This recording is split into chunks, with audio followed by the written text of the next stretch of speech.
Hi, everyone. Thank you so much for joining me on day number 79. And again, we are getting there, guys. We're getting there. And on day number 79, we're going to be going through Deuteronomy chapters 28 to 29. So, guys, this one is a very interesting topic. And the reason why it's interesting is because this one it's very heartfelt in a sense where God is very serious about disobedience and obedience.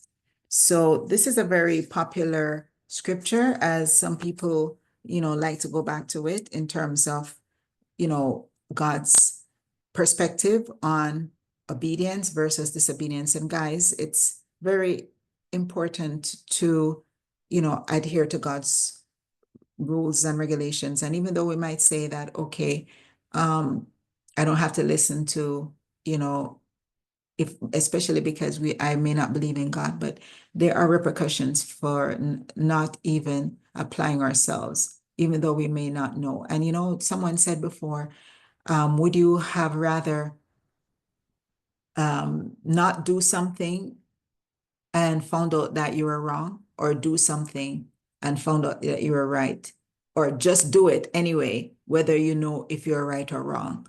And I know that sounds complicated, but if someone said, you know, submit yourself to Christ and you shall reap inheritance, life eternal.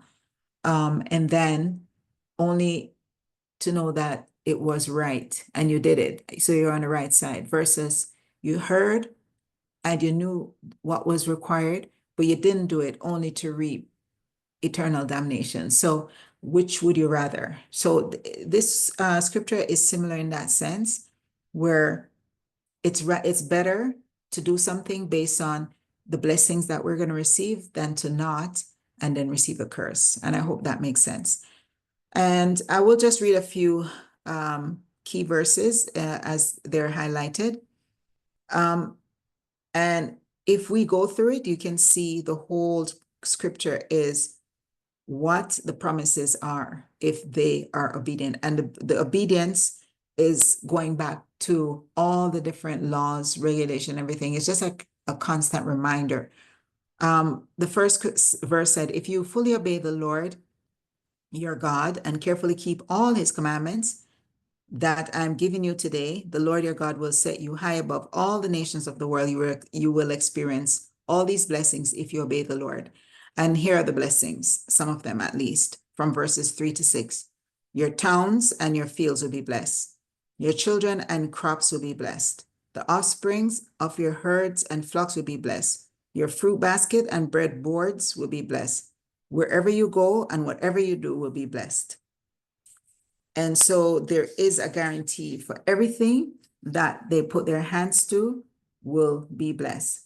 And I don't know if you notice something from verses 1 to verse 14. It's just a small little area of all the different things that God says. This is how you will identify your blessings.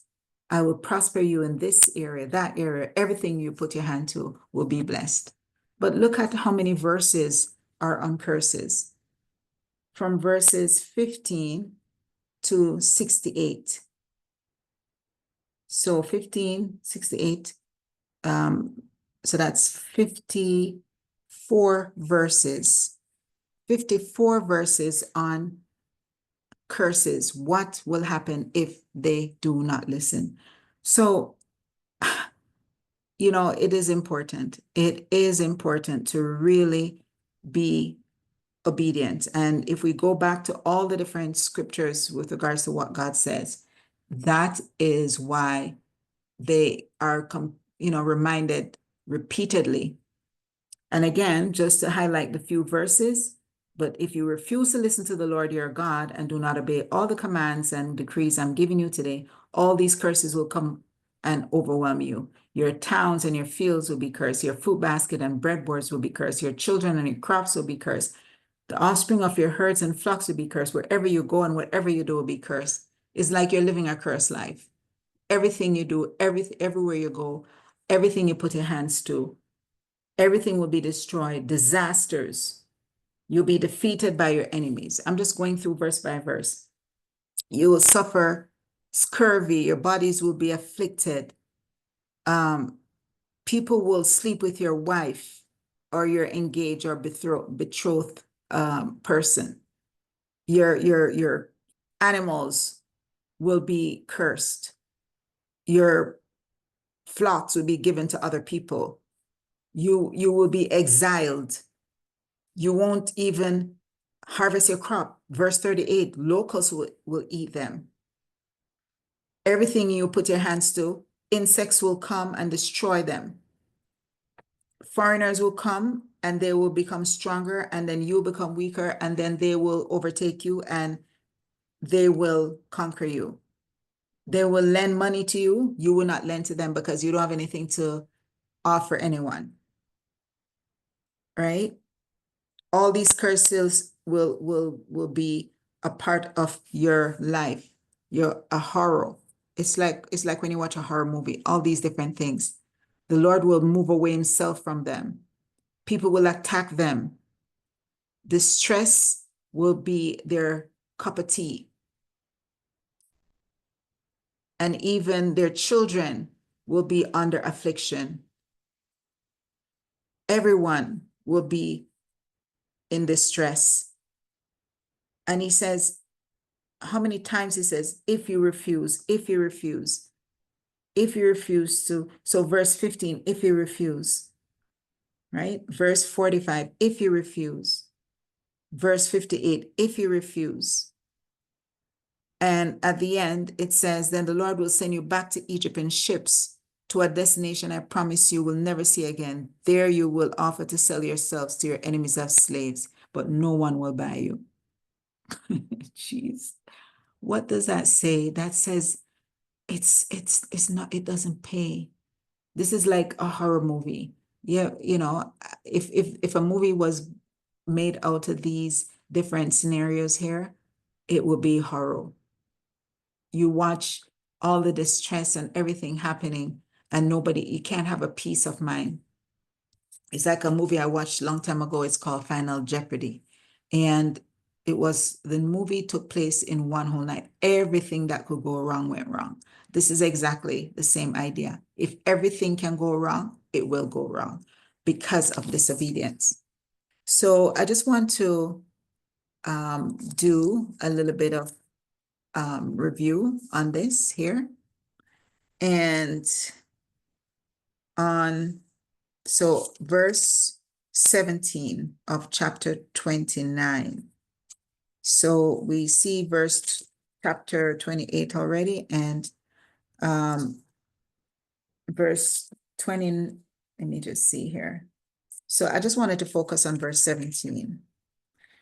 So an idol is anything that takes the place of God in your life. Everybody is a worshiper, whether you say you believe in God or not. And that was something I alluded to in terms of, people may say they don't believe in God, but we are designed or built or created to want or to have that desire to worship.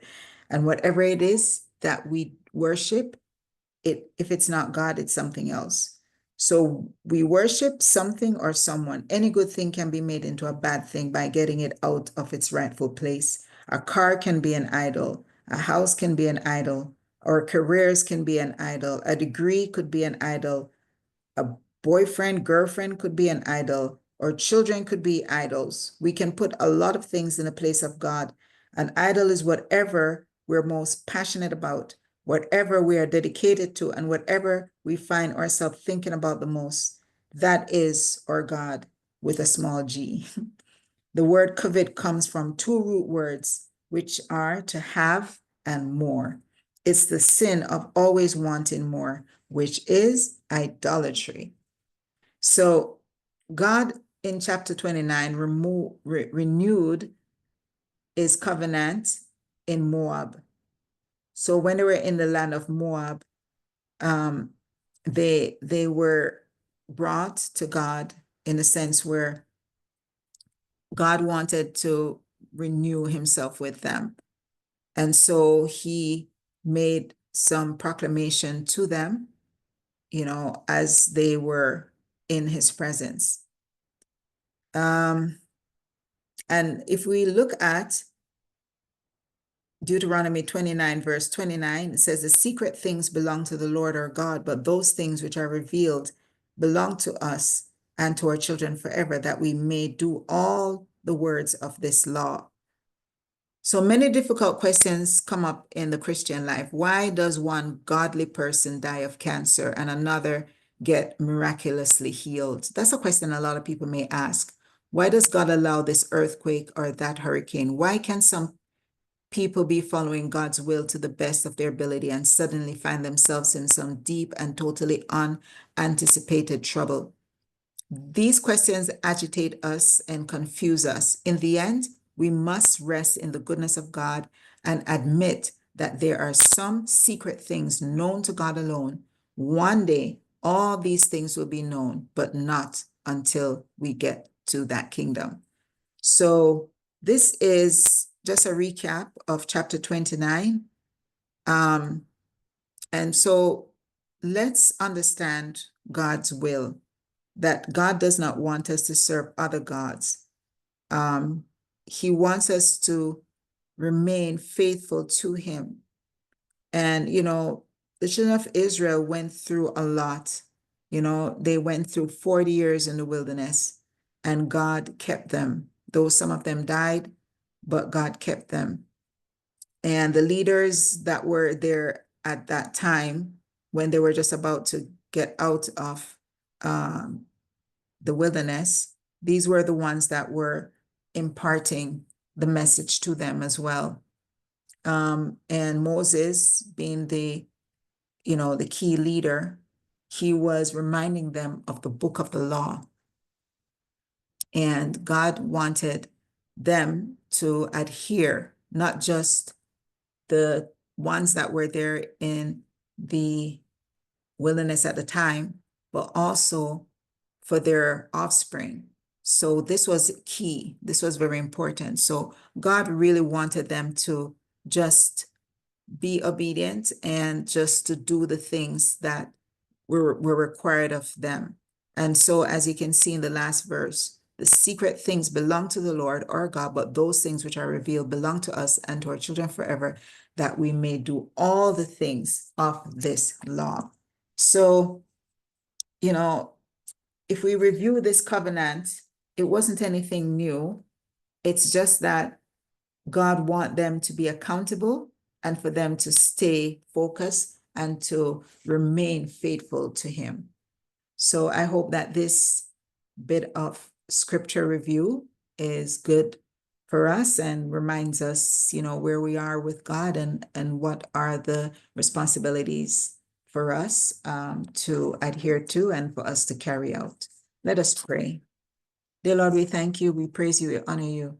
We know that, Lord, you're worthy and there's no one else like you. We don't want to have any other gods before you. We don't want to make a mistake and to assume that there's any other God, but we want to acknowledge you as the God, the only one, the only wise God.